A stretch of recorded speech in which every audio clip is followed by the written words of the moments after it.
Bismillahirrahmanirrahim. Today we will be continuing our topic of staphylococci.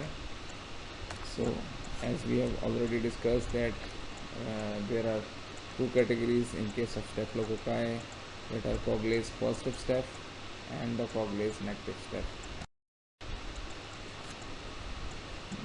All staphylococci are catalase positive, and after that to differentiate between the Coagulase positive and Coagulase negative staph, we will be doing Coagulase test, and Staphylococcus aureus will be Coagulase positive and Staphylococcus epidermidis or saprophyticus will be Coagulase negative.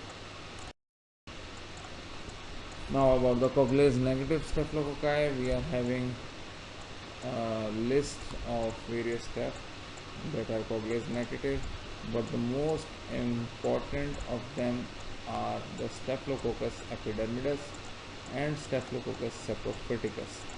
These are the two main human pathogens that are considered very significant, and they are having very much common infections. As I already told you that Staphylococcus epidermidis is considered a catheter induced staph, like it will be causing bacteremia and then it will be disturbing various other regions, maybe some joints, maybe some other areas.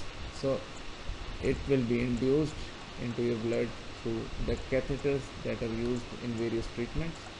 It will be that catheter will be taking in the normal skin flora, that Staphylococcus epidermidis that is present over your skin, and the Staphylococcus saprophyticus. The saprophyticus will colonize the genital tract, and through that pathway it will be entering into the urinary tract and it will be causing UTI. So nearly almost always the Staphylococcus epidermidis infections are hospital acquired infections. They are usually introduced through the IV catheters or the prosthetic implants, or prosthetic implants infections especially. So the CSF shunts infections, all these shunts or catheters or implants are involved in inducing that Staphylococcus epidermidis into the body, and that Staphylococcus epidermidis can be causing endocarditis, osteomyelitis and the peritonitis, especially in case of renal failure.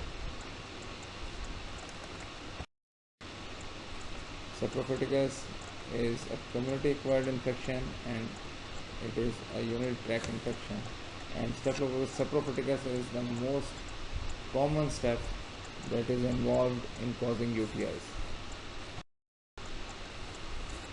Regarding laboratory diagnosis, we can be having various specimens including pus, various pus swabs. There can be blood and stool as a sample, and these are the samples that you will be processing. You will be culturing over the culture plates to get the growth of various staphylococci. Then after getting the growth over the agar plates, you will be able to do gram staining, and in case of gram staining you will be getting the gram positive cocci in clusters in case of various staph. We can be using various agars and their agar plates to culture staphylococci. We can be using blood agar, we can be using chocolate agar, we can be using McConkey, we can be using DNase or mannitol salt agar. In the plates, like you are able to see the picture of the chocolate agar plate showing the growth of Staphylococcus aureus over the left, and on the right you will be able to see the growth of Staphylococcus epidermidis. So various biochemical tests that are able to diagnose the staphylococci. The first one is the catalase, which differentiate between staphylococci and streptococci. If the solution, the chemical that is used in the case of catalase test is the hydrogen peroxide, if the bacteria will be having the catalase enzyme as in case of Staphylococcus aureus or maybe coagulase negative staph, all staphylococci are having catalase enzyme, and that catalase enzyme will be breaking the hydrogen peroxide and oxygen will be liberated, and that you will be able to see over the glass slide. You will be able to see the bubbles coming out of that solution. So catalase will be breaking that hydrogen peroxide chemical.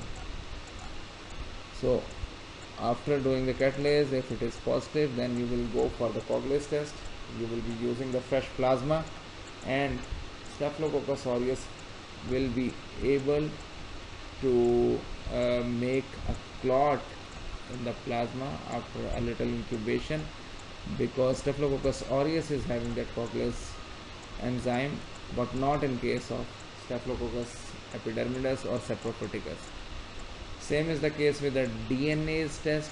You will be going to inoculate staphylococci over the DNase agar plate, over which the Staphylococcus aureus will be having that enzyme, the DNase enzyme, and it will be breaking that DNA, whatever DNA will be present underneath that streak of Staphylococcus aureus. You will be able to find that DNase activity of the Staphylococcus aureus over the DNase agar plate. This is the picture showing the positive and negative coagulase test. So here is a comparison of the three types of staphylococci. You will be able to see that novobiocin disc, the diagnostic antibiotic disc, is sensitive in case of aureus or epidermidis, but it is resistant in case of saprophyticus. So we are having the first line drugs, the penicillin, oxacillin or cefoxitin, erythromycin, cotrimoxazole or clindamycin. Out of these, the cefoxitin or oxacillin, these are the two antibiotics that are very much important, because if they are resistant, if the organism is resistant to these antibiotics, then that Staphylococcus aureus or the coagulase negative staph is considered to be MRSA or MRSE. So what is MRSA and what is MRSE? The MRSA is the methicillin resistant staph aureus, and MRSE is the methicillin resistant staph epidermidis.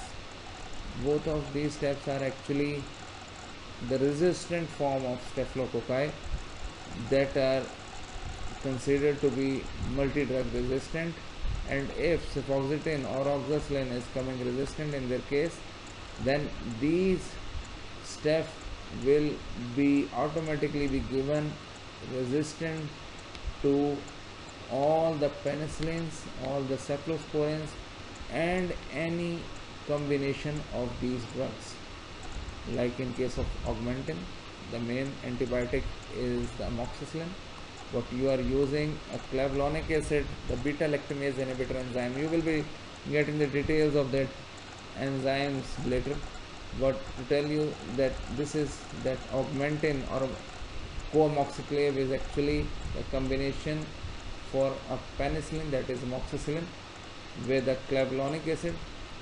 All these categories, penicillin, cephalosporins, and the combinations are considered to be resistant in case of MRSA or MRSE.